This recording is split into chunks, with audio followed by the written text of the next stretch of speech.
This is Coach Jason Ballard, and I'm a business wingman. Over the years, I've learned a lot from working in our family construction business, serving as a senior officer in the United States Air Force, and running 12 different organizations around the world. Many people helped me get to where I am today, and it's my mission in life to serve as a personal wingman to others. That's what this podcast is all about, providing knowledge, tools, resources, and mentorship to help people soar to their highest altitude.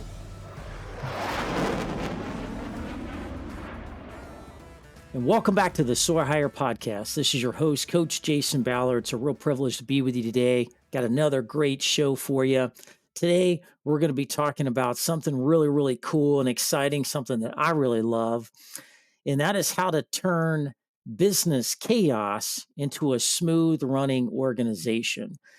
My goodness, as a business coach out there in businesses all the time, working with different types of companies and organizations, from governments to nonprofits to for-profits to the smalls to the bigs, this topic is true in every single one of them. At certain points of maturity in an organization's journey, at certain points of different leadership coming in, certain points of growth, there's always change, always things happening, and there's always some type of chaos going on as a result of decisions or things happening in the market.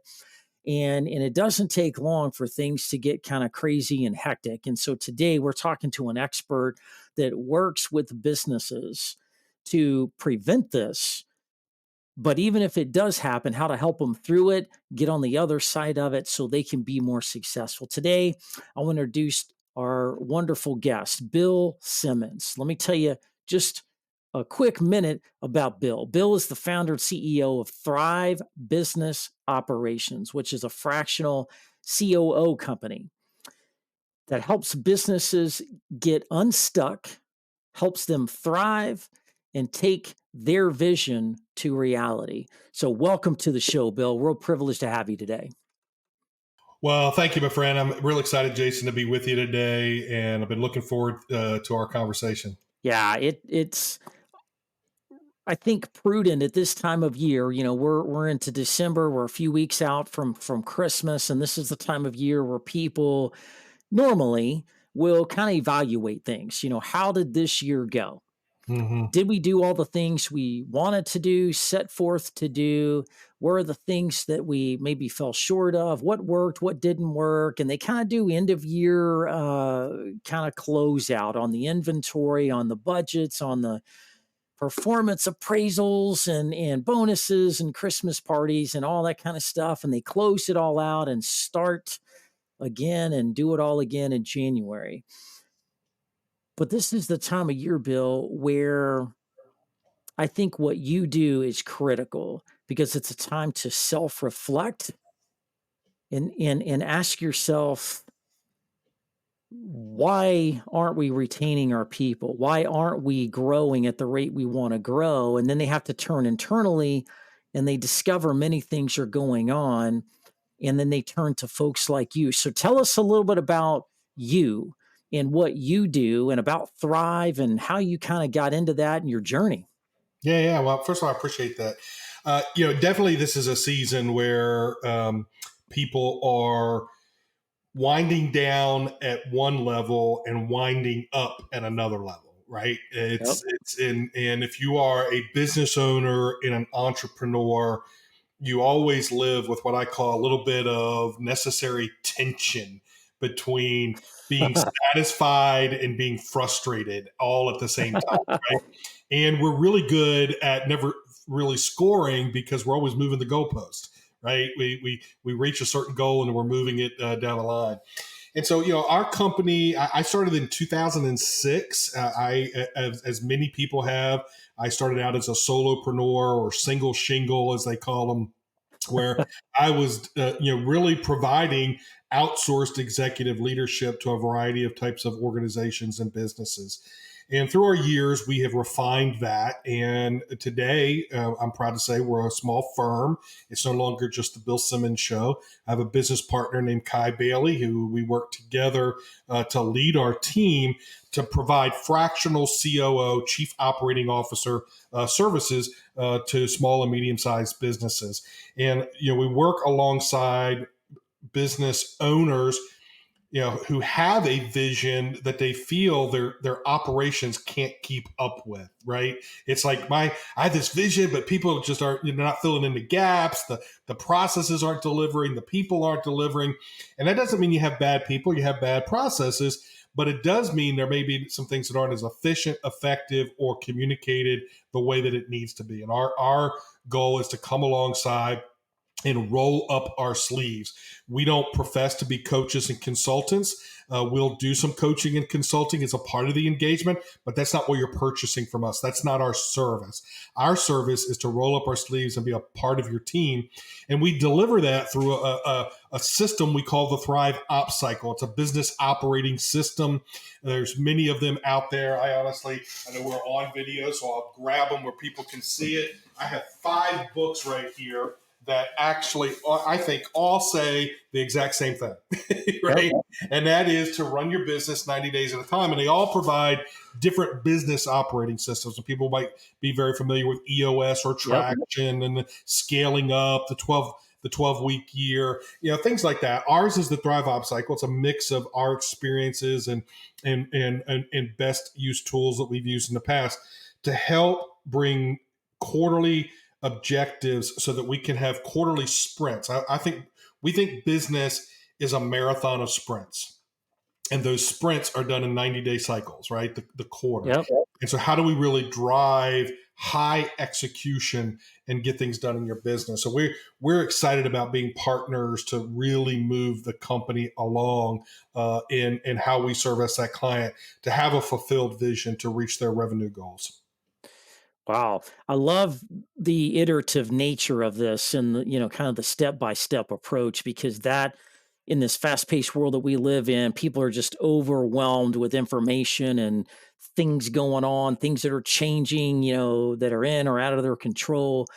And people rarely take time to assess and really understand what's going on, why it's going on, and what their options are to even deal with the things that are flying at them 100 miles an hour. Because everybody wants to grow, everybody wants to make more money, and it's kind of like the analogy I use of, when you first started out, you were like flying a Cessna. You're going like a couple hundred miles an hour, to flying like an airliner, to flying like an Air Force jet, an F-22 going at Mach 3, right? Things just come at you faster. You have to make faster, better quality decisions. You don't have time to sit around and wait. You got to take advantage of opportunities, but you also have to, program time into assess, reconfigure, adjust where you need to be without, running in the red RPMs all the time, trying, breaking people, breaking things in the process. So I love that concept. I think that, there's in the IT world, they call it agile. If you're developing software and doing IT things, you build some software and code some lines of code, and then you stop, take a look at it, make sure that's what everybody wants and what everybody's expecting, and you go do some more, and you show it to them again, and you do some more, and at the end, nobody's surprised, right? Everybody gets what they want at the end, because it's an iterative process where everybody's gets to see that and contribute to that. So love that. So Bill, let's unpack some things here. You come in as a fractional COO. For folks that may not understand that or may have different variations of definitions of that, what exactly is that? Yeah, it's great. So first of all, chief operating officer, right? We need to clarify what that is, because I could get 10 business leaders in a room right now and I might get 10 different answers to what that is. Obviously, we work with privately owned companies. They're normally the founder or second generation leader of that company, and they are a visionary, they are a creator. and they have really driven the growth of the company. There comes a time when you need somebody that can come alongside and help execute your vision at a level that helps it to be scalable, right? And so our job is to help run those, is to help mature the operations of the company. So depending on where you are in revenue and size, you may be thinking a director of operations or a chief operating officer that can help lead your leadership team in proper execution and strategy. And so our job is to come alongside that business owner as an operating officer to really work on bringing all the functions of the business together. So let me describe it this way. We work off a model, and again, I could give you 5 different books that say it somewhat similarly, but we work off of what we refer to as the 9 functions of a business. And we put it in 9 squares, with the square in the middle being operations. So operations touches all the areas of the company. It touches marketing and sales, and it touches finances and HR. Now, it doesn't mean that operations is in charge of all of those things, but it is responsible for making sure the overarching strategic direction of the company is being held accountable in each one of those areas, and that they are just delivering on the outcomes that we want. Because we don't want sales to be isolated in a silo. We don't want marketing to be siloed and isolated. Somebody's got to pull a string through it all and make sure it's running the same strategic direction of the company. And that comes with a lot of accountability and clarity of communication. And it comes with a lot of clear executable objectives on a 90-day cycle. And so we're coming alongside of a company that does that. So Okay. if you've gotten to the place where you're frustrated, we're like, man, I'm doing it all. I'm running the company on a day-to-day basis, and I'm trying to sell, and I'm trying to move, and I'm trying to scale, but I've got good, I hate to say it this way, but I've got good workers, like worker bees, but I don't have leadership to help me grow the company. We want to bring that leadership to help you grow the company. So that's the operations. Fractional is fraction of the time, fraction of the cost. So instead of hiring somebody full time for this role, we can give you greater leveraged, experienced people that use a real solid process for guiding the company, and in less time accomplish more. So I give hard data like response to that. So the average COO in the United States of America is a base salary of $150,000 a year, plus anything that it takes to employ that person, right? There's bonuses, there's taxes, all the things. So that is easily potentially, $180,000 to $200,000 experience to bring somebody in as a COO level in a company of that size. And so what we want to do is recognize that we want to provide our services at a fraction of that cost. We're going to be somewhere around 50 to 60% of what it costs for you to hire somebody full time. So fraction of the cost right out the gate, we can recommend to you savings. We can also reduce the risk of execution, because when you hire somebody full time, you're still kind of rolling dice, hoping you've hired the right person that's going to totally integrate with your company. We want to be able to say, all right, we're going to run the ops cycle that we deliver. We're industry agnostic. We've ran this in over 40 industries through the years of our service and delivery of this to companies. And we're going to walk alongside you. And we actually think we can get accomplished more in a shorter period of time at a less of the cost. And so it gives you options you may have not thought you had at the beginning of really trying to say, how do we expand our company and bring in really mature operational leadership? Does that help in answer the question? Because I get excited about this and sometimes I can ramble. No, that was great. I think that was a great definition. I think that was, I think in line with where most people in business would understand that and agree with that for sure. So, are you working primarily with smaller size businesses? What type of business or size business is starting to get too big? Are folks that are going to hire their own COO? That's Yeah. Well, we've worked with larger companies that sometimes are either between COOs, and we may move into, our main focus is fractional COO services. There are times we may move into a more of an intra model that okay. puts more effort on a day-to-day basis, but for a shorter period of time of like 6 months or something along those lines to help move and fill in gaps. We look at our ideal client. If you're a privately owned company, somewhere between $3 and $20 million, we're probably an ideal solution for you, and we should really have a conversation. We've worked with companies that are well over $60 million a year, where we may take on project focused work alongside a COO that they have, but is overwhelmed. So they need really high level leadership that can tackle some things. And so there's a way that we can do that. And then for companies that are maybe under that 3 million, but they really have a passion for structured growth, maybe it's not our full COO services, but we can help facilitate the ops cycle and help lead that in your company. It doesn't come with the execution, but it comes with the facilitation of clearly identifying where you need to be on a 90-day basis and connecting with your team on a weekly basis to make sure we're getting movement on that activity. And so there's ways that we can help you if you're under that size as well. But if you want us to roll up our sleeves, more than like we're going to be in that $3 to $20 million range. Okay. If I'm a business owner in that range, how do I know I need you? What are the signs? What are the things that are happening that click in my mind that says, I need help. I need a fractional COO. I need somebody that can do X, Y, and Z for me.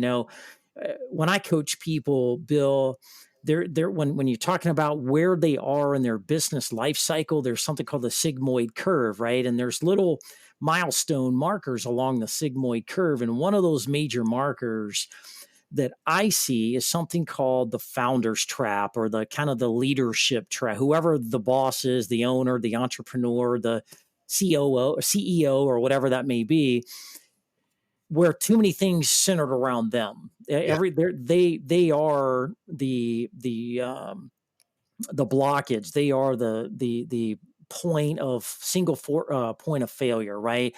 Where too many things revolve around them. Too many things need their approval to move forward, and bottlenecks occur and those kind of things. So if I'm sitting back on a Sunday afternoon and I'm stressed and worried, like what's going on? How do I know I need you? Yeah, I think one, you nailed it. I'm a bottleneck. Everything's coming through me, and I don't have a time to make all those decisions. And I want people to know how to make the right decisions without me. And I'm too busy working in the business that I don't have time to work on it. Right? We've all heard Ah, that if you're in business, but yeah. I'm too much in it, and too many decisions depend on me to make it. And sometimes that's not a personnel issue. Sometimes that is a process issue. So sometimes the best thing to teach people is not how you would do something, but how you would think about doing something and how you approach it. And if we can teach people how to approach it, most business owners think they want somebody to do things like they do it. That's not what you want. You want people to think like you think when they approach the same kind of problem. That's what you want. And so learning how to, you're frustrated that people don't think like you, then we should have a conversation, right? Because we want to put clear expectations, goal setting, and accountability to fix that. So one, you're the bottleneck. I just feel like I'm overwhelmed, and I'm frustrated that things aren't executing at the level that I want. And if that's you, then let us help you. I don't want to offend anybody. And I love my mom. She says I cuss too much, but at the end of the day, you just want to get shit done. Like you're just like, I just want. Yeah. And I tried to buy the website getshitdone.com, but somebody beat me to it. And I'm not trying to offend anybody. But we all realize like that's, and if you're a leader, like things are not getting done at the level of my expectation, and that expectation turns into frustration. You need to be on a phone, and we need to talk about how we can fix that. And are you ready to invest in fixing that? Right. That's another big Yep. thing that you have to be ready. So I think the bottleneck's a big deal.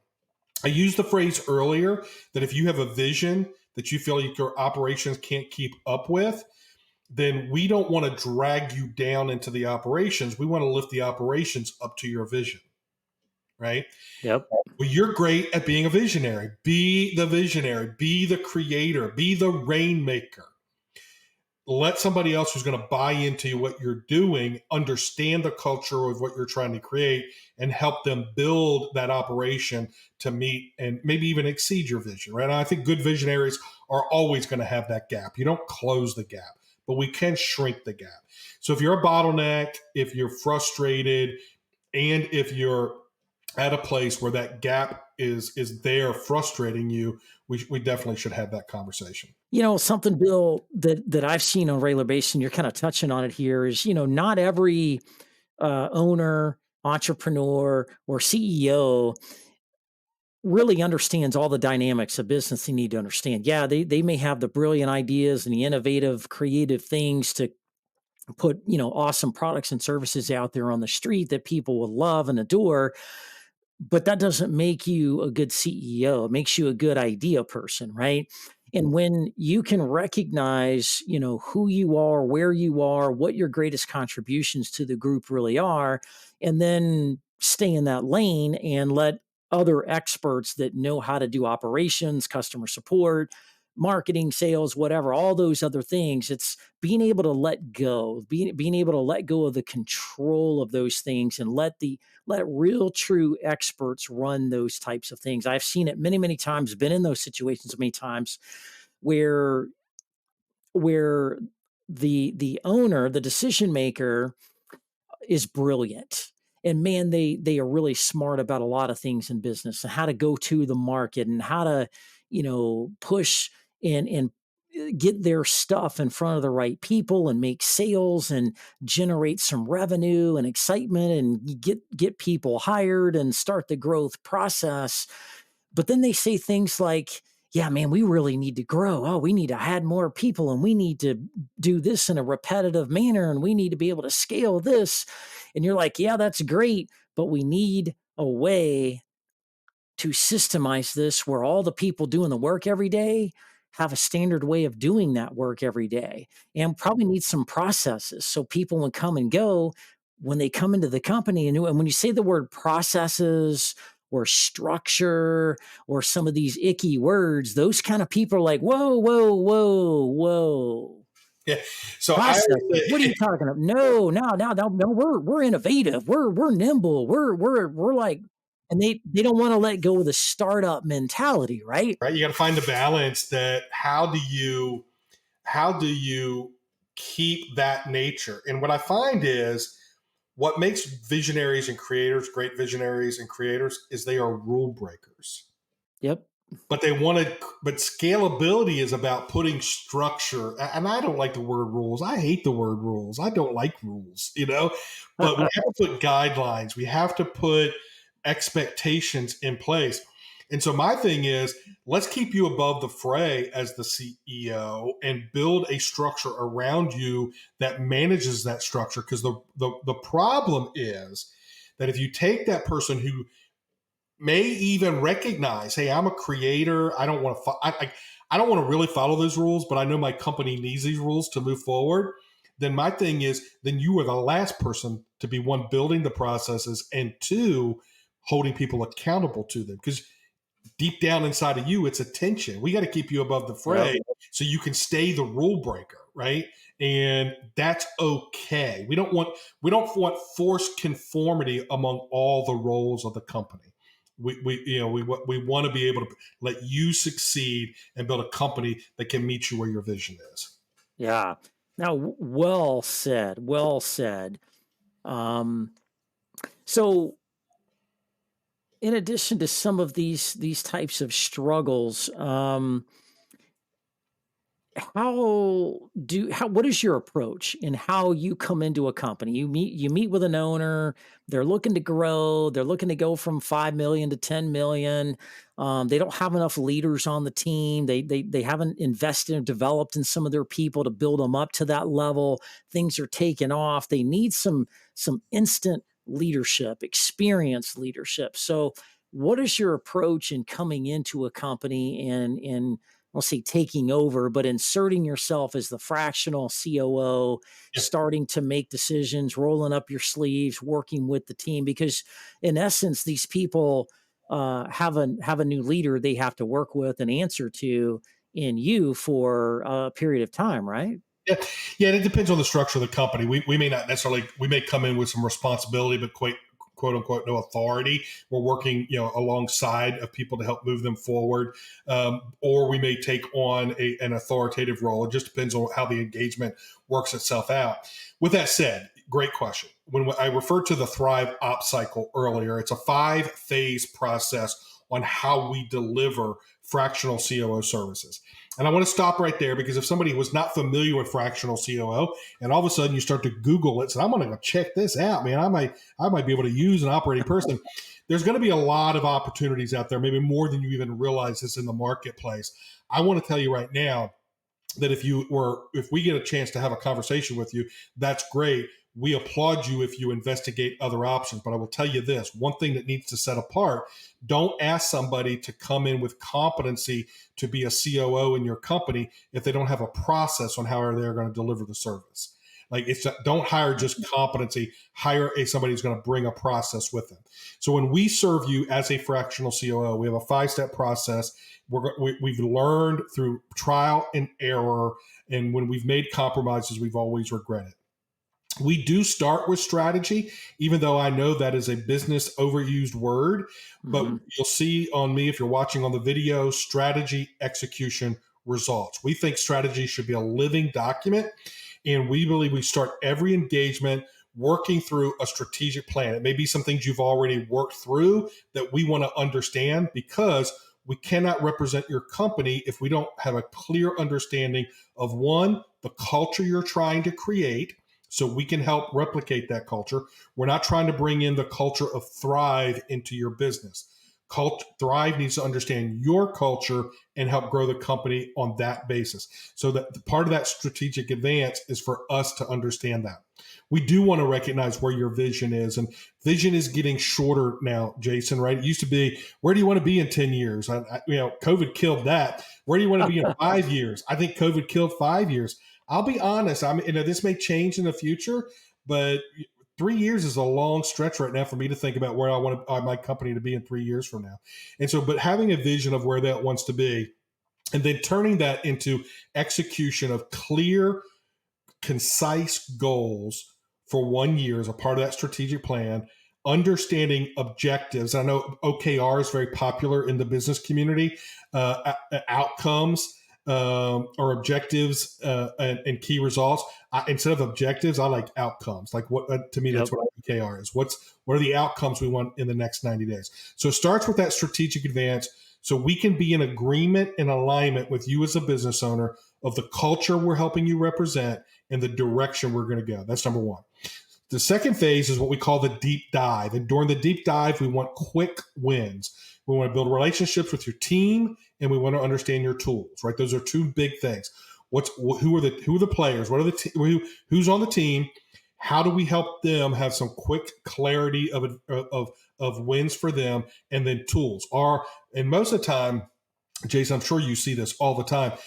Companies will pay for tools that they're underutilizing, Oh God, all the right? time, So everywhere. we can get quick wins by maximizing the use of the tools they have. Or in some cases, they haven't brought in the tools that could make a big Yep. difference. Let's get some quick wins. So we start with a strategy advance. We get into a deep dive with some quick wins. And then rhythmically, it's the quarterly sprints where we're going to help run the company in a rhythm of 90 days at a time. And that's where those OKRs are being addressed on a weekly basis. We're not having meetings on a weekly basis that are just, hey, what do you need to talk about? What problem is at the top of the list that we need to address today? We should be addressing, we identified the things that will move this company the furthest in the next 90 days. We need to know, are we on track or off track? And if we're off track, why? And once we know why, we're going to come with a solution to solve that. So next week, this objective is on track.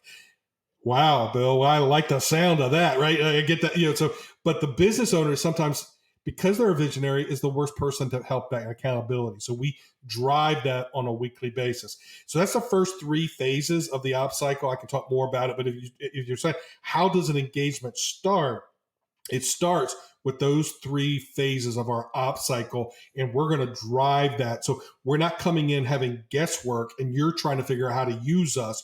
We already know the best way you can use us. And so we're going to bring that to the table. Is that helpful, Jason? Because again, I know. Yeah, that was great. That was perfect because, a lot of people I think are scared to bring in consultants. There's kind of a broad category of folks that do coaching like I do, fractional things like you do, consulting and all these things and be advising. They're there are some similarities between them, but in the mindset of a day-to-day, business person that's, trying to survive another week in their business, they don't really understand these differences. And I think you did a great job of explaining that and why that's important, right? Where you can get some instant relief from best practices. You didn't say that word, and a lot of people say best practices and industry, best ways of doing things. And a lot of people kick those buzzwords around a lot. But at the end of the day, life rewards action and results. And the action and results are usually driven by something that is proven. That we just didn't. You may have started your business, last year, but it doesn't mean business has been in existence for a year. It mean, it's been in business for probably thousands of years, right? But what's proven, what works, what's tried and true, what can be systemized and replicated and enterprise standardized so that everybody in the organization is on the same page. Yeah, yeah. I That's critical. appreciate that. Yeah, you're right. And when you talk about the words we use, I think we are a well-read society, and especially in the business world, you get a couple buzz books out there, everybody's reading that book, right? And so the way I phrase that, Jason, is people are educated beyond their obedience. In other words, everybody knows all the answers, but knowing the answers and getting it executed are two different things. Yep. And so our job is to help execute. And so and it's a popular book. I'm not poo-pooing the book. How we respond to it. Like the book Traction is an epic book in the last 15 or 20 years in the business world. Very A popular. Yep. lot of business owners have read that book, and they've read the language and they know what they need, and they use the term integrator in that world, right? And I'm not mad at that. It's their marketing verbiage. What they call an integrator for a visionary, we call a COO.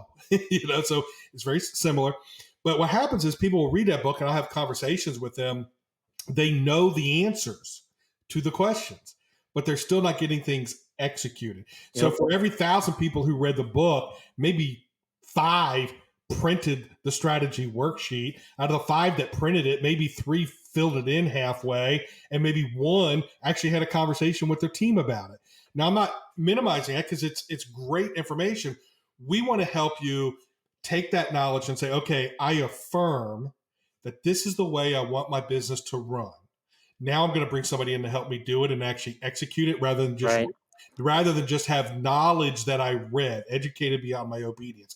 Let's actually execute it. So when you see again behind me strategy, execution is the key. And we think that's the secret sauce. And so I honor and respect coaching. I'm a certified leadership coach at the master's degree level. And you know how many people care, Jason? Not Nobody. many. No. Nobody cares. And I did that in the early 2000s before it was fashionable. I mean, it's actually a part of my master's degree. Now, I say that not to minimize. Like I think coaching should be a mentality within an organization of how you raise up people. I think you ought to have a consultative mindset on how you solve problems.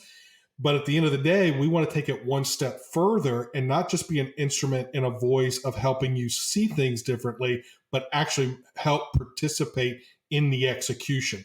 And so we will work with some large companies where the CEO still has an executive coach. We can cooperate with that relationship in a great way to help refine conversations and get things implemented and executed at a higher level. Yep. It's not in competition of, but it is different, and I think it's okay to recognize that. Is that helpful? Yeah, absolutely. Well, not all things are the same in the world, right? Not all business coaches are the same. Some are better than others. Some roll up their sleeves and, are side by side with CEO and helping make decisions and working through strategy or problems or issues or whatever needs to be worked through, right? Some are more encouraging, some are more inspirational, some are more of a teacher and a trainer, and they're showing you things. So, not all business coaches or executive coaches are the same. nor are consultants, nor are the folks that are doing the wonderful things that you are doing, right? And yes, you're right. You brought up a great point. You got to have a system, but right, really, what's the best system for your company? A lot of business owners and leaders don't know, Hmm. especially if they've never, if they're a $5 million company and they're trying to be a $10 million company. Most of them have never been in a $10 million company or never run a $10 million company. They don't know what's on the other side of that hill. They don't know what to expect when they do reach success and when they do drive that level of revenue, and they don't understand some of the challenges that come with that. Right, for every action in the world, there's an equal reaction, right? And so, yeah, you develop other challenges and issues once you evolve and grow and mature. Now you got new and different challenges. They don't go away. You solve three, now you got three more. They're just different. And so, not all strategies are the same. Not all approaches and frameworks that you're talking about are the same. I see people talk about traction all the time. I, see people for coffee. I see people at church. I see people everywhere, and I'm a pretty sociable person. And oh yeah, yeah, we're doing traction in here, and they talk like they're the authority on traction. I'm like, oh, no kidding, really, traction? Oh, well, how long's that been going on? Oh, we've been doing this for 2 years. I'm like, yeah, well, how's it going? Where are you at with that, and what stage? And I'll get to talking with them and asking them some questions, and 8 to 9 times out of 10, you're right, they haven't fully implemented it. Nah, They're that. talking about it. They understand the concepts, but it goes back to the general rule. You can go learn anything in a college class. You can go learn anything in a training studio. You can go learn anything anywhere. But statistically speaking, you only retain about 10% of that information unless you instill that and create new muscle memory and new habits of integrating that into your daily activities, or else you go back to your old ways, and over time you lose the 10% you actually retain, and nothing. You're smarter to a degree, but you're not able to do anything with it. The other side of that coin I love too, that you really highlight, I think it deserves, a minute longer discussion on it. And that is, yeah, anybody can go read a book. Anybody can download an Audible and walk around their neighborhood listening to a podcast or a whatever, audiobook. Great. Do those things, right? But can you operate? Can you lead? Can you figure out a way to implement that in a very systematic way? Get buy in from people, get them plugged in, get them excited, getting them motivated, getting them accountable to executing those things.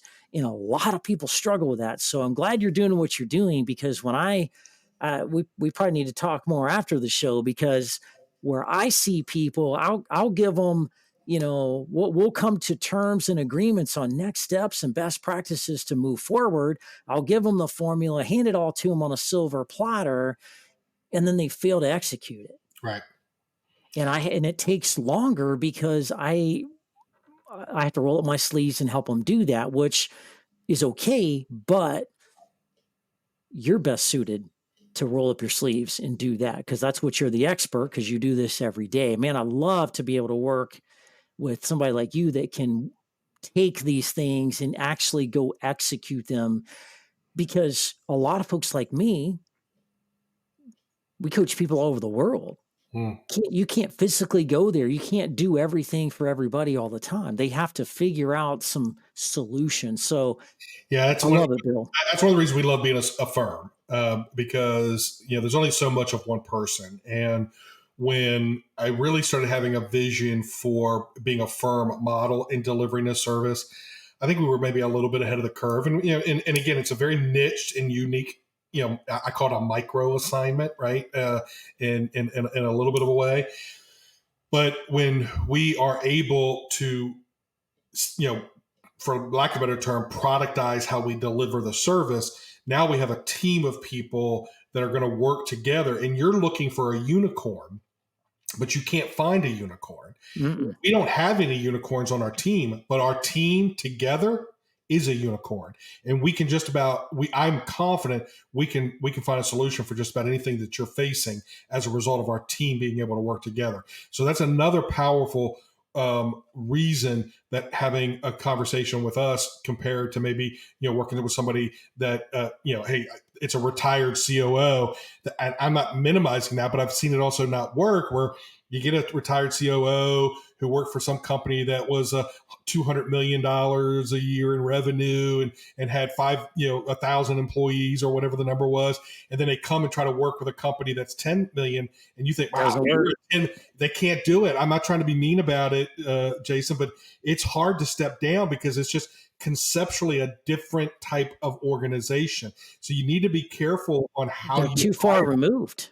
They're too far removed. They're used to all of the corporate perks and benefits and all these people, HR, IT, legal at their disposal, and they don't know how to get in there and solve problems. They just delegate. They're used to delegating all that. you got to be more gritty at this level, right? And That's so right. so our team, you're not going to find a unicorn, but you will find us the unicorn, right? Yeah. And so I think that's an important distinction.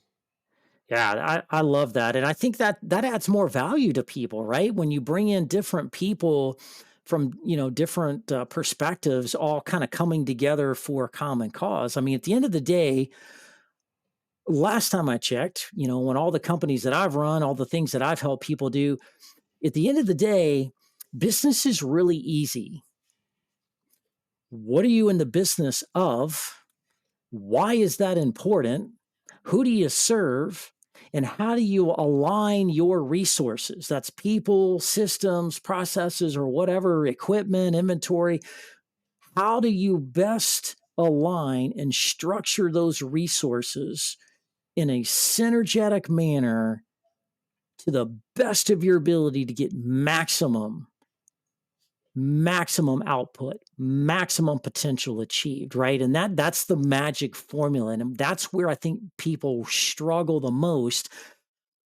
They know what good people looks like, they know what systems look like, but how to bring that together and kind of put all the puzzle pieces in the right place and get the right people in the right positions and get everybody kind of in a cadence of working together, all these things working together.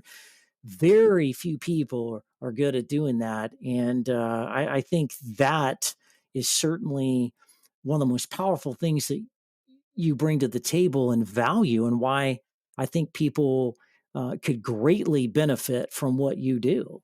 I appreciate that.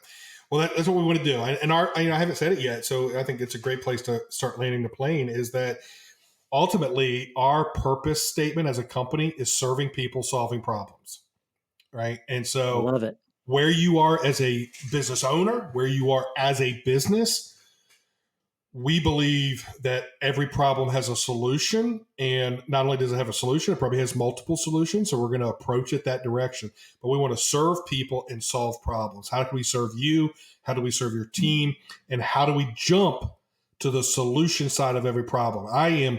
I meet leaders every day, Jason, who are frustrated when they've been in that meeting where they're talking about solving a problem.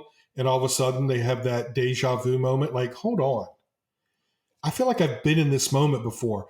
Did we try to solve this same problem like 6 months ago? And didn't we discuss it for like 45 minutes? What was the solution we came up then? Like, it's Yep. probably no different than the solution is now. It's just nobody executed 6 months ago. And here we are having the same conversation again. I want to get out of that and start having growth focused conversations. So we have to nip those things in the bud. Serve people, solve problems. I love it. Love it. Bill, as we kind of conclude today's podcast, I wish we had more time. My goodness, I feel like we just got warmed up and we got some base hits, man. We hadn't hit a home run. Like we got all kind of opportunity to talk, in depth about a lot of things. So really enjoyed you being on the show. Um, as we conclude, what are the top 2 to 3 things you want to leave behind that you think are most important for people to take away from this? Yeah, I think one is you can't use a resource you don't know about. Number one. So if Mm, you were unaware that a fractional COO was even an option, then we had that is our home run today because you have knowledge today you didn't have before you got on here, or maybe you've nice. heard about operational support but you didn't know how it could work. And so a takeaway is now you know now there may be a solution to a problem you have, and if as a result you feel it's worthy having a conversation, then I would love you to just jump on our website, thrivebusinessoperations.com. Really simple. It's Thrive Business Operations. So thrivebusinessoperations.com. There's a couple things on there. That would be the next step is download our ebook, The Thrive Op Cycle, that shares a little bit about our approach and how we would serve you.